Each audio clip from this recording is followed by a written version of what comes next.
मसीह में मेरे प्रियो, आप सबको यीशु के नाम से जय मसीह की।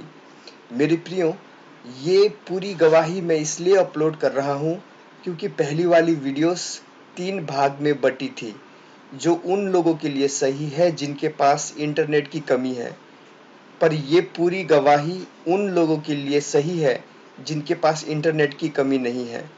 अगर आपने ये वीडियो पहले ही देखा है, तो भी आप ये वीडियो देख सकते हैं। यीशु आपको इस गवाही से आशीष दे और आपके पूरे परिवार को आशीष दे, ये मैं प्रार्थना करता हूँ यीशु के नाम से, आमीन।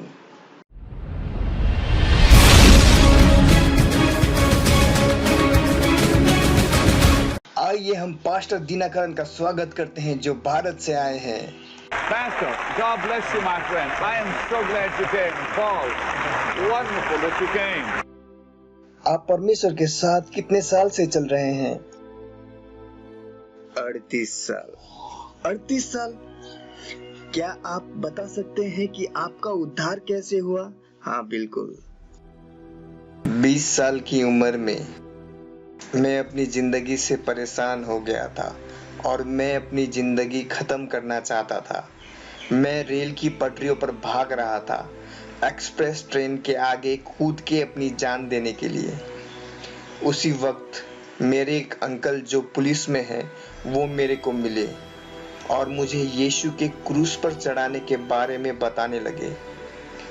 उन्होंने मुझसे कहा, घर जाओ यंग मैन, अपने रूम में जाओ, यीशु के आगे घुटने टेको और उससे पूछो कि तुम्हें तुम्हारा दिल दिखाए और उससे पूछो कि तुम्हें शांति क्यों नहीं है। मैंने बिल्कुल वैसा ही किया और फिर पवित्र आत्मा का अभिषेक आया और मेरा मन बदल दिया।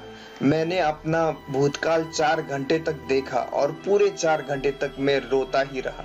मैंने यीशु को कहा कि मेरे को एक और मौका दीजिए इस दुनिया में जीने के लिए।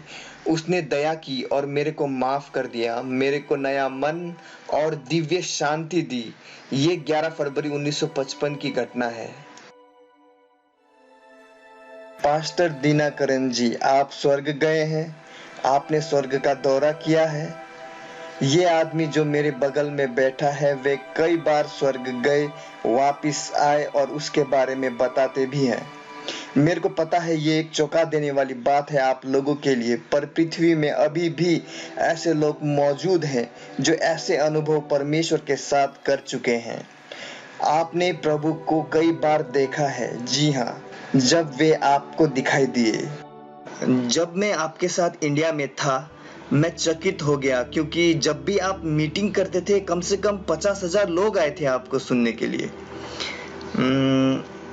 इससे पहले कि आप स्वर्ग दौरे की बात करें, मैं एक 90 सेकंड्स का क्लिप दिखाना चाहूँगा आपके सेवाकाई का। क्या हम ये कर सकते हैं? जी हाँ, बिल्कुल। इससे पास्टर दिनाकरन और इनके अविश्वसनीय काम का परिचय होगा जो इंडिया में होता है। कितने सालों के लिए? करीबन 38 सालों से। करीबन 38 सालों से प्रभु का काम हो रहा है इंडिया में। ये छोटी वीडियो देखिए। Welcome to the Jesus Calls Ministries. I saw a wonderful person, and he said, I am Jesus. Because you sought me diligently, I have come in person to bless you. Brother Dinakaran hears the voice of God and brings that message of hope to the millions. Today, he, with his son Dr. Paul Dinakaran, exhibit the love and compassion of Christ to the broken-hearted people around the world through the public meetings. There is a man called Bittu, a brother called Bittu, and you have some other names also. It's starting with Bittu. My name is Bittu Baru. Robin, go and get the pardon from your parents. I want to repent to my parents anywhere in the meeting. I repent today. Sorry, mommy. Sorry, daddy. I love you. Their television ministry. Frank Naveen was healed of blood cancer. He does cycling and he plays cricket now. Through the 24 hours prayer tower and through the individual prayer ministry, the Dinakarans have also established an accredited technical institute where 2,300 students pursue engineering, management and computer science, along with being endowed with the power of the Holy Spirit to be God's ambassadors in the dark world. This is the Jesus Calls Ministry. आपका काम भारत में लाखों को छू रहा है और जब मैं वहां था मैं चकित हुआ जो मैंने देखा।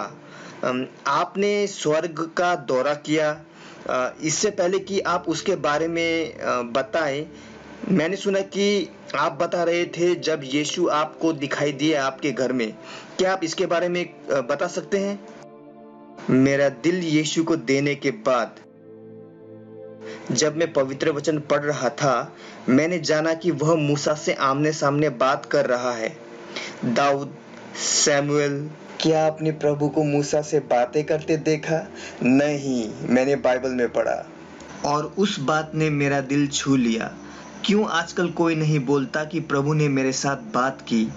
मैंने कहा, प्रभु, मैं आपको देखना चाहता हूँ, मैं आपको सुनना चाहता हूँ और मैं आपकी आवाज़ सुनना चाहता हूँ। और 10 अक्टूबर 1962 को जब हम घुटनों पर थे रात की फैमिली प्रेयर में, अचानक प्रभु की उपस्थिति आई और कमरे को भर दिया और एक दिव्य रोशनी छत को चीरती हुई कमरे में आई और उस छोटे से कमरे में घुसी जहां हम प्रार्थना कर रहे थे। और उस अनोखे रोशनी के अंदर अचानक एक अद्भुत व्यक्ति दिखाई दिए और उन्होंने कहा, मैं यीशु हूँ। क्योंकि तुमने मुझको लगन से खोजा है, इसलिए मैं खुद तुमको आशीष देने आया हूँ। फिर वो बात करने लगे पूरे 3 घंटे तक। उन्होंने आपसे क्या कहा? उन्होंने पहले कहा, 7 साल से मैं तुम्हें प्रार्थना करते हुए देख रहा हूँ। वे कहते, इतने तारीख को इतने समय तुम इस जगह इस तरह प्रार्थना कर रहे थे। उन्होंने मेरी सारी प्रार्थना रिकॉर्ड करके रखे पूरे 7 साल तक और उन्होंने कहा, कल रात को तुमने प्रार्थना किया, प्रभु मैंने बहुत सालों से प्रार्थना किया पर आप मेरी प्रार्थना नहीं सुनते और मेरे सामने प्रकट नहीं होते। या तो आप मेरे सामने आइए या मेरी जान ले लीजिए। तुमने ये प्रार्थना 12 बजे रात को की थी। मैंने वो प्रार्थना सुन ली और इसलिए मैं तुमको आशीष देने आया हूँ। और फिर उन्होंने कहा, अब तुम भविष्य देखो। तो मैं भविष्य देखने लगा। मैंने अपने आप को हजारों लोगों को संबोधित करते देखा और यीशु मेरे बगल में खड़े थे। फिर जब मैंने शक्तिशाली सामूहिक प्रार्थना की, शक्तिशाली चमत्कार हुए और लोगों ने अपनी आत्मा के उद्धार के लिए प्रार्थना की। ये वही है जो मैंने देखा। मैं विश्वास नहीं कर सकता था। अंत में वे धीरे धीरे मेरे दिल में चले गए और उन्होंने कहा, बेटे, इस दुनिया ने मेरे प्यार के बारे में सुना है, लेकिन बहुतों ने मनुष्य के जीवन में मेरा प्यार नहीं देखा है। मैं तुम्हें प्रेम और करुणा की आत्मा देता हूँ। जब भी तुम मेरी करुणा के साथ चलोगे, जो भी तुम मेरे लोगों के लिए मांगोगे वो तुम्हें दिया जाएगा। और मैंने उनको अपने दिल में प्रवेश करते देखा। कुछ दरवाजे की तरह खुला और वे अंदर आए। तो फिर उस दिन से उनके साथ मेरा करीब से चलना शुरू हुआ। आज जब भी मैं प्रार्थना करता हूँ, मैं उनका चेहरा देखता हूँ और अपनी प्रार्थना में खो जाता हूँ। 6 घंटे, 8 घंटे इसी तरह चलते जाता है। आप 8 घंटे प्रार्थना करते हैं, 6 घंटे, 8 घंटे, ये चलता ही जाता है। मुझे अपने स्वर्ग के दौरे के बारे में बताएं। आपकी कितनी यात्राएं हुई? कई सारे। मुझे पहले वाले के बारे में बताएं। खैर, पहले वाला ऐसा था। प्रभु को देखने और पवित्र आत्मा प्राप्त करने के बाद मेरे पिताजी और कुछ चर्च के सदस्य एक नौजवान के लिए प्रार्थना करने गए जो मर रहा था क्योंकि उसकी दोनों किडनी फेल हो गई थी। मैं ऐसे ही चले गया और फिर जब मैंने उस नौजवान को देखा, मेरा मन अंदर से रो रहा था और मैं देखना चाहता था कि प्रभु आए और उस नौजवान को ठीक करे, लेकिन मेरे अंदर इतना विश्वास नहीं था कि मैं उसके लिए प्रार्थना करूं। तो मैं वापस आया और बहुत रोया। प्रिय प्रभु, मैं क्यों विश्वास से प्रार्थना नहीं कर सका? मैं आपके पवित्र आत्मा से भरा हूँ। फिर मेरे पास्टर ने मेरे को कहा कि तुमको पहला कोरिन्थी चैप्टर 12 8 से 10 तक पढ़ना चाहिए, जिसमें पवित्र आत्मा के 9 आशीषों के बारे में बताया गया है। मेरे पास्टर ने कहा कि तुम प्रभु से पवित्र आत्मा के 9 आशीषें मांगो। फिर जब पवित्र आत्मा के आशीषें तुम पर आएंगे, तुम लोगों की मदद कर सकोगे। मैं फिर प्रार्थना करने लगा। पूरे 1 महीने तक मैंने प्रार्थना की, और एक सुबह जब मैं अपने कमरे में प्रार्थना कर रहा था, अचानक मैंने एक आवाज सुनी, इधर आओ। और मैंने एक बड़ा हाथ ऊपर से नीचे आते हुए देखा, जो मेरे सामने आके रुका। और मेरे को पता नहीं पर कैसे मैं खुद उछलकर उस हाथ पर चढ़ गया, और ये हाथ मेरे को ऊपर उठाता चला गया। जब मैंने पीछे मुड़ के देखा तो मैंने खुद को नीचे प्रार्थना करते हुए देखा, अपने घुटनों पर। आपने अपना शरीर देखा कमरे के अंदर? जी हाँ, बिल्कुल सही। मैं अपने शरीर में सचेत था, ऊपर जाते हुए। ये एक असामान्य अनुभव था। तो आपकी आत्मा स्वर्ग गई? जी हाँ, बिल्कुल सही। फिर मैंने बादल, ग्रह और लाखों तारे देखे, और फिर कम से कम लाख स्वर्गदूत स्वर्ग में ऊपर से नीचे चलते हुए देखे। और फिर मैंने प्रभु यीशु को देखा, और उन्होंने मेरे को पूछा, तुम क्या चाहते हो? मैंने कहा, प्रभु, मेरे को पवित्र आत्मा के 9 आशीष दीजिए। फिर यीशु मुस्कुराए। उन्होंने कहा, आओ हम पिता के पास चलते हैं। और फिर से हाथ आया और मेरे को ऊपर उठा लिया। लाखों आत्माओं के बीच से मेरे को किसी दूर जगह में ले जाया गया। आप इसके बारे में पहला तिमोथी 6 15 और 16 में पढ़ सकते हैं। उसमें लिखा है, परमेश्वर अद्भुत प्रकाश के बीच रहता है, जिसमें कोई आदमी प्रवेश नहीं कर सकता। और ये जो जगह थी, ये बादलों की तरह दिखने वाली चीजों से घिरी थी, पर वो परमेश्वर की महिमा थी। और मैंने एक बड़ा सिंहासन देखा, सफेद सिंहासन, जो अनोखे रोशनी से घिरा हुआ था। उस रोशनी के अंदर मैंने किसी को सिंहासन में बैठे हुए देखा, पर उनका चेहरा मैं नहीं देख पाया।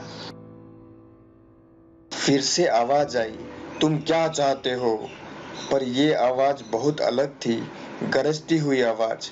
मेरे को लगा कि मैं टुकड़ों में बिखर जाऊंगा इस आवाज से। आपने अलग परमेश्वर की आवाज सुनी और यीशु की आवाज सुनी। जी हाँ, यीशु की आवाज कोमल, दयालु और स्नेही है, पर यह आवाज राजा की तरह ताकतवर थी, बिल्कुल वैसे जैसे भजन संहिता 29 में लिखा है। फिर मैंने कहा, पिता, मेरे को पवित्र आत्मा के 9 आशीषें चाहिए। फिर वहां 5 मिनट तक शांति छाई रही। फिर उसी आवाज ने मेरे से प्रश्न पूछा, तुमको पवित्र आत्मा के आशीष की आवश्यकता है या मेरी? फिर मैंने आवाज सुनी। मैं पवित्र आत्मा की आवाज को पहचान पा रहा था। उसने कहा कि इनको कहो, प्रभु, मेरे को आपकी आवश्यकता है। तो मैंने कहा, प्रभु, मेरे को आपकी आवश्यकता है। जब मैंने ये कहा, मैं देख सकता था वे मेरे जवाब से बहुत खुश हुए। वे अपना शरीर खुशी के मारे हिला रहे थे। वे इतने खुश थे कि बैठे बैठे नाच रहे थे, अपनी खुशी प्रकट कर रहे थे। और अचानक उस शख्स के छाती में यीशु का चेहरा प्रकट हुआ, और वो मुस्कुराया। वो मुस्कान जिसे 38 साल हो चुके हैं, मैं कभी नहीं भूल सकता। और उसके चेहरे से प्रकाश की किरणें निकली, अलग अलग अलग रंग के, बहु रंग के। वो किरणें मुझसे टकराई और मैं खुद को भूल गया। मैं अपने कमरे में वापस आ गया था। और फिर उस दिन से पवित्र आत्मा की आशीष से मेरे जीवन में काम करने लगी। तो वो पहली बार था जब मैं परमेश्वर पिता से मिला।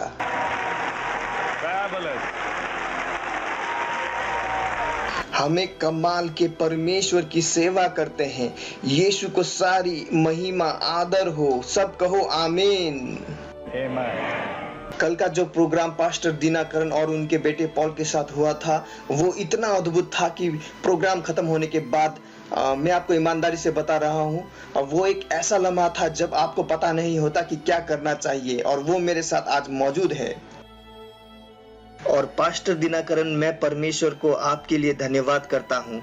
मैं बहुत खुश हूँ कि आप हमारे साथ रह सके। मैं खुश हूँ कि आपका बेटा आपके साथ है। परमेश्वर ने कुछ दिन पहले मेरे लिए आपसे कुछ कहा जो इतना अद्भुत और इतना सही था। ऐसा बिल्कुल नहीं हो सकता कि आप जान लो मेरे जीवन में क्या हो रहा है। और आपको बिल्कुल पता नहीं था कि मेरा एक बेटा है जिसका नाम जोशुआ है। और फिर परमेश्वर ने आपको मेरे बेटे के बारे में बताया।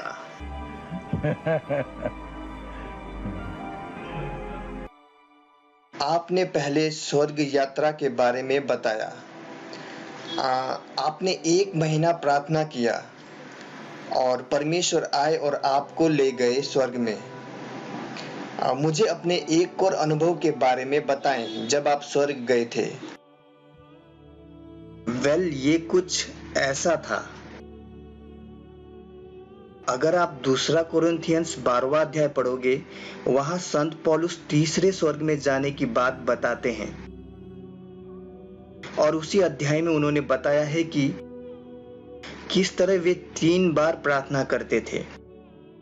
मेरे अनुभव में जब भी मेरा मन टूटता था, जब मेरे सेवाकाई में मुश्किलें आती थी, वो वही समय था जब यीशु आते और कहते, आओ मेरे साथ चलो, और मेरे को स्वर्ग ले जाते।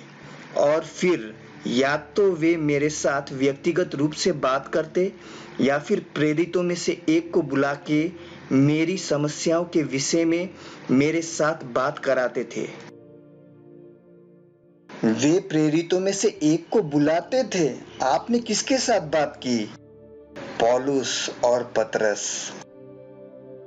आपने पौलुस और पतरस से बात की? जी हाँ।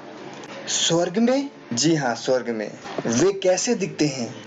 अगर आप मत्ती अध्याय 17 1 से 5 तक पढ़ेंगे, जब यीशु पहाड़ पर था, एक तरफ मूसा दिखाई दिया और दूसरी तरफ एलिया दिखाई दिया। एलिया मांस और लहू था, पर मूसा का केवल आत्मा उपस्थित था। पर मूसा का आत्मा वैसा ही था जैसे पृथ्वी में उसका शरीर था। इस वजह से पतरस उन दोनों को देख सकता था और पहचान सकता था। तो उनकी मृत्यु के बाद भी उनकी आत्मा वैसे ही बनी रही, यानी जैसी उनकी छवि पृथ्वी में थी, उनकी आत्मा भी वैसे ही बनी रही। उनकी जो शारीरिक काया थी वो बिल्कुल ऐसी थी मानो जैसे वो पृथ्वी में दिखते थे। पौलुस छोटे कद का आदमी है। छोटे कद का? जी हाँ। और बहुत पतला और बिल्कुल हड्डी है। मेरा मतलब उसने अपना पूरा जीवन यीशु को दे दिया। एक बात जो पौलुस के बारे में बहुत खास है कि जब वो स्वर्ग आया, प्रभु यीशु को याद आया कि उसको कितनी बार पीटा गया, पथराव किया गया। एक बार तो लगभग पथराव से मर ही गया था। तो यीशु ने कहा, केवल पौलुस के लिए उसके घाव के निशान जो उसको शरीर में मिले थे, उसकी आत्मा में रहने देता हूँ। तो जब आप पौलुस के आत्मा को स्वर्ग में देखेंगे, केवल उसी के शरीर में घाव के निशान आपको दिखेंगे जो उसको शरीर में इस पृथ्वी में होते समय मिले थे। परमेश्वर ने उसको इतना प्यार किया। और स्वर्ग में 3 जगह है। जब आप पहले वाले स्वर्ग में प्रवेश करेंगे, वहां अरबों आत्माएं हैं, और आप वहां सिंहासन और यीशु मसीह को देख सकते हो। और उसकी अलौकिक शक्ति के माध्यम से वो हर किसी को ये महसूस कराता है कि हर एक आत्मा उसके सिंहासन के बिल्कुल पास है।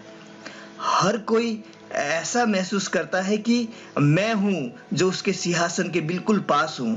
और वे उसकी महिमा और उपस्थिति में खो जाते थे।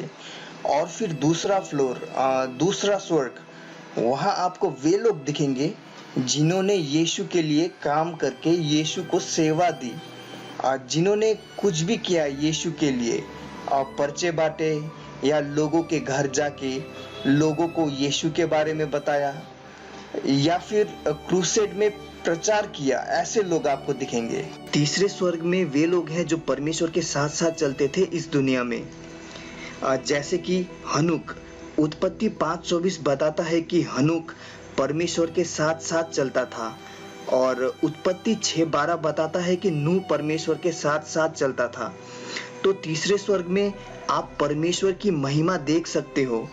वो महिमा इतना महान है, जो आदमी पहले स्वर्ग में है वो यहाँ आना नहीं चाहता, क्योंकि तीसरे स्वर्ग में इतना उजाला है, इतना महिमा से भरा हुआ है। और आप एक तरफ प्रेरितों को, दूसरी तरफ नबियों को देख सकते हो, और ऐसे लोगों को देख सकते हो जिन्होंने परमेश्वर के लिए अपनी जान दे दी।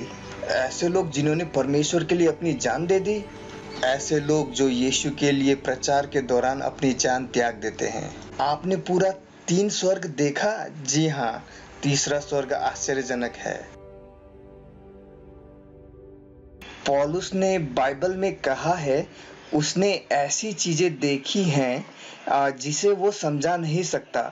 क्या ये वही है? जी हाँ, तीसरा स्वर्ग। आप बोल रहे हैं कि वही है जिसे आप समझा नहीं सकते। ये समझ से परे है। पास्टर दिनाकरन जी, जो भी हम सुन रहे हैं ये लाजवाब है।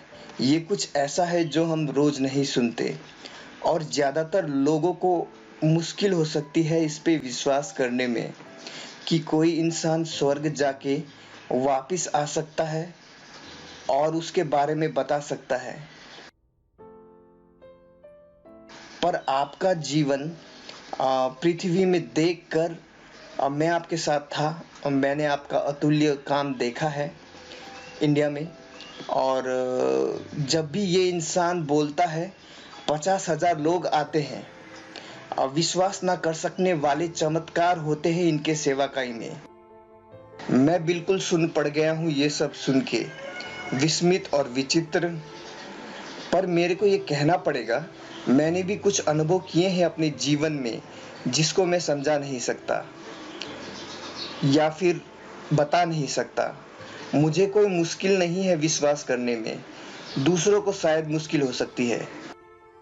क्या आप बता सकते हैं कि हम क्रिश्चियंस इसको किस तरह से अनुभव कर सकते हैं, या फिर ये बड़े लोगों के लिए है?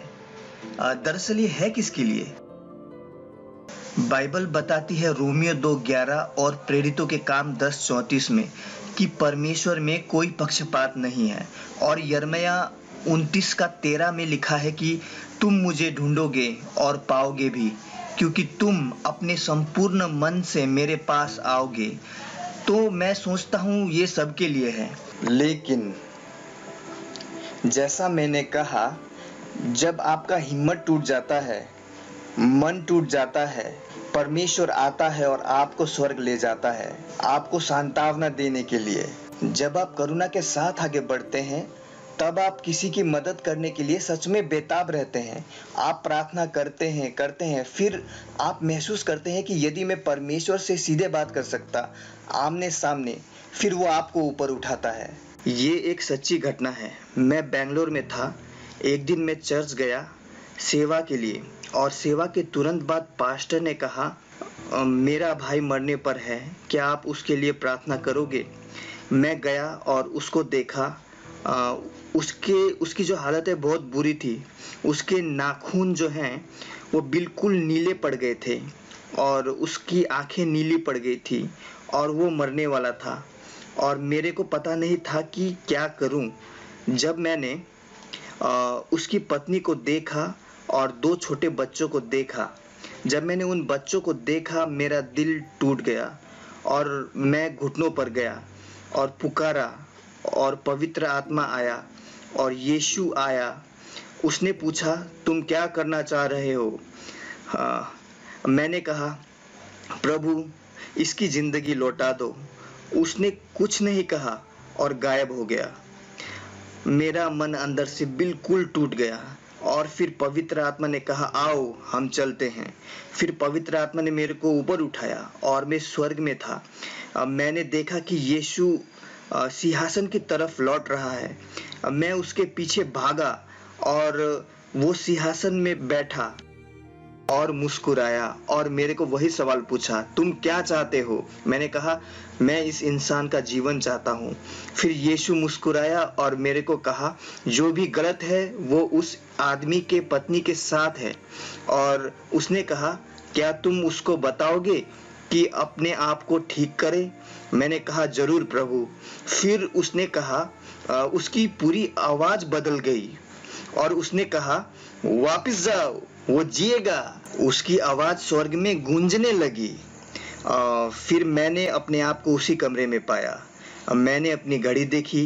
मैं 1 घंटा 15 मिनट के लिए ऊपर गया था। फिर मैंने उस खाट की तरफ देखा जिस पे वो आदमी लेटा था जो मरने वाला था। वो उठ खड़ा हुआ, फिर बैठा और कहा, मेरे को कुछ खाने के लिए दो, मुझे भूख लगी है। उसकी दया ही है जो हमको स्वर्ग ले जाती है परमेश्वर से विनती के लिए। जब मैं आपके साथ इंडिया में था, आप मंच में गीत गाते हुए आए थे। जी हाँ, और परमेश्वर की उपस्थिति लहर की तरह आई उन लोगों पर। उस सेवा में मैंने ऐसी चीजें देखी जो मैंने अपनी जिंदगी में कभी नहीं देखी थी, केवल सुना था। जब मैं इंडिया में था, एक स्त्री का कैंसर मंच पर गिर गया। वो एक बेहतरीन क्रूसेड था। केवल चंगाई के चमत्कार ही नहीं हुए। मुझे आपको कुछ बताने दें। लोग जो पवित्र आत्मा से अभिषिक्त हुए, विशेष तौर पर वे लोग जिन्होंने कभी पवित्र आत्मा के बारे में नहीं सुना, फिर भी वे पवित्र आत्मा से अभिषिक्त हुए, ऐसे लोग बहुत थे वहां। इसलिए मैं फिर से इंडिया आना चाहता हूँ। पास्टर दिनकरन, परमेश्वर ने आपको अमेरिका के बारे में क्या बताया? प्रभु यीशु ने मेरे से कहा कि जो अगला अमेरिकी राष्ट्रपति है वो परमेश्वर से डरने वाला होगा।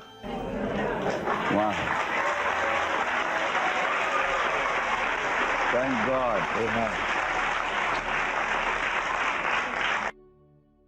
और फिर सफाई की प्रक्रिया होगी और वो पूरे देश को साफ करेगा। And amen. Thank God. और फिर सारे क्रिश्चियन मिनिस्ट्री फूलों की तरह खिलेंगे। सारे दबाव जो उन पर हैं चले जाएंगे। सारी मिनिस्ट्री खिलेगी और परमेश्वर के नाम की महिमा होगी। Amen. Amen. Thank God. That is the word. तो परमेश्वर ने आपको अमेरिका के लिए ये कहा। जी हाँ, हर साल वो मेरे को बताते हैं कि आने वाले साल में क्या होने वाला है। तो जब मैं दिसंबर में प्रार्थना कर रहा था, 31 दिसंबर 1999 को प्रभु आए और मेरे को बहुत सी बातें बताएं इंडिया और दूसरे देशों के बारे में। और जब वो अमेरिका आए तो मेरे को ये बातें बताएं। और एक और बात वो मुझे बार बार बताते हैं। जो बात उन्होंने मेरे से ये कहा कि उन्होंने कहा, जो भी अमेरिका में होगा या जो भी अमेरिका की स्थिति होगी, हमेशा याद रखना कि जो 200 लोग मे फ्लावर नाम के जहाज में चढ़ के अमेरिका आए थे इस तलाश में कि वे आजादी से मेरी उपासना कर सके, मेरी आराधना कर सके, मैं उन्हें कभी नहीं भूलूंगा। वाह, ये अद्भुत है। Amen. Hallelujah. Wow. Pastor Dinakaran, कृपया करके लोगों के लिए प्रार्थना करें जैसा परमेश्वर आपको अगुवाई करे। अपने हाथ उठाएं और स्वर्ग से ग्रहण करें। मसीह में मेरे प्यारे भाइयों और बहनों, आंख बंद करें और सिरों को झुकाएं, क्योंकि पास्टर दिनकरन जी दर्शकों के लिए प्रार्थना करने वाले हैं। जी हाँ, मैं आपसे ही बात कर रहा हूँ जो ये वीडियो देख रहे हैं। कृपया करके आंख बंद करें और सिरों को झुकाएं। मेरे प्यारे भाइयों और बहनों जो मुझे देख रहे हैं, और जो इस स्टूडियो में मौजूद हैं, मैं आप सब लोगों से गुजारिश करता हूं कि आप प्रार्थना में मुझसे जुड़े। लेकिन पहले हम बेनीहीन जी के लिए प्रार्थना करेंगे। आइए प्रार्थना करते हैं। Lord Jesus, one more time, we humble ourselves before Thee. We kiss your holy feet for this great opportunity to pray for your servant, Brother Benny Hinn. Lord, we all unite our hearts and pray. Lord, bless him. Lord, bless him. Bless him, Father. Remove everything that breaks his heart. Everything that wounds his heart. Everything that discourages him. Remove everything, whether it be in the ministry, or his travels, or his office, or his home, whatever it be. Remove it today. We pray that today this miracle will happen. Today every problem shall subside. Today every problem shall come to a grinding halt. Set your servant free, Master. Now remember all these dear ones who have united their hearts with me and have prayed with one accord for your servant. Remember Joe, when he prayed for his friends, you let his captivity go. You broke every bondage, dear Lord, Master. I pray for every dear one who is joining me in prayer. Lay thy loving hands, nail-pierced hands, broken hands, bruised hands upon them and heal them. Whatever they need, give it to them. I pray for those dear ones in the audience who are joining me right now with tears in their eyes, Lord, to pray for your servant. Bless them abundantly. Bless them abundantly.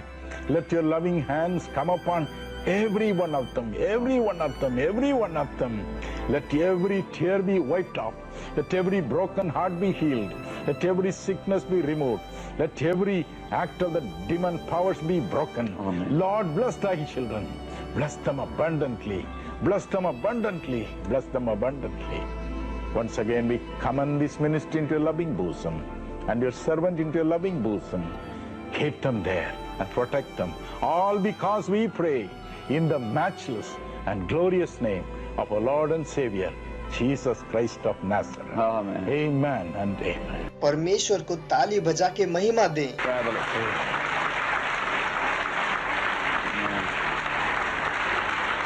मैं जानता हूं इन्होंने जो कुछ कहा वो हम अक्सर नहीं सुनते, पर याद करें पौलुस को तीसरे स्वर्ग में बुलाया गया था। याद करें कि दानियल नबी ने परमेश्वर की महिमा देखी थी। इज़िकल और औरों ने भी परमेश्वर की शक्तिशाली शक्ति और महिमा देखी थी। और आज हम अधिक से अधिक अनुग्रह के दिनों में हैं। यह गौरव हम सभी का है। यीशु ने कहा यूहन्ना 17 में, हे पिता, वह घड़ी आ पहुंची, अपने पुत्र की महिमा कर कि पुत्र भी तेरी महिमा करे। ये केवल भविष्यवक्ताओं और कुछ चुनिंदा लोगों के लिए नहीं है जो पृथ्वी में जी रहे हैं, ये हम सब के लिए है। अगर हम दाम चुका सके प्रार्थना का, दानियल ने 21 दिन तक प्रार्थना की, तभी उसने देखा स्वर्गदूत की मेजबान, और उसकी तरह औरों ने भी। भाई दिनाकरन ने पूरे 1 महीने प्रार्थना किया ये सब देखने से पहले। ये चीजें ऐसे ही नहीं होती जब तक आप कहो, पिता मैं तैयार हूँ। ये प्रार्थना का जीवन है। ये अपने दिन का 6 से 8 घंटा प्रार्थना में व्यतीत करते हैं। अगर आप और हम भी 8 घंटे प्रार्थना में व्यतीत करें, हम भी परमेश्वर को देख सकते हैं। Amen. अगर कोई विश्वासी व्यतीत करता है 6 से 8 घंटे प्रार्थना में, वो विश्वासी भी दर्शन देख सकता है। ये आप सब लोगों का है। अब याद रखो, प्रभु का आना बहुत निकट है और मैं विश्वास करता हूँ हम बहुत ज्यादा दर्शन देखेंगे। लेकिन इससे ज्यादा हमें दुनिया को बताना होगा कि यीशु बचाता है, यीशु चंगाई देता है। मैं अगले साल पास्टर दिनाकरन के पास इंडिया में जाने वाला हूँ। आपका बहुत धन्यवाद कि आप अमेरिका आए और पॉल, आपको भी बहुत धन्यवाद कि आप अपने पिता को लेके आए। May the day come, my son sit beside me like that. And for me.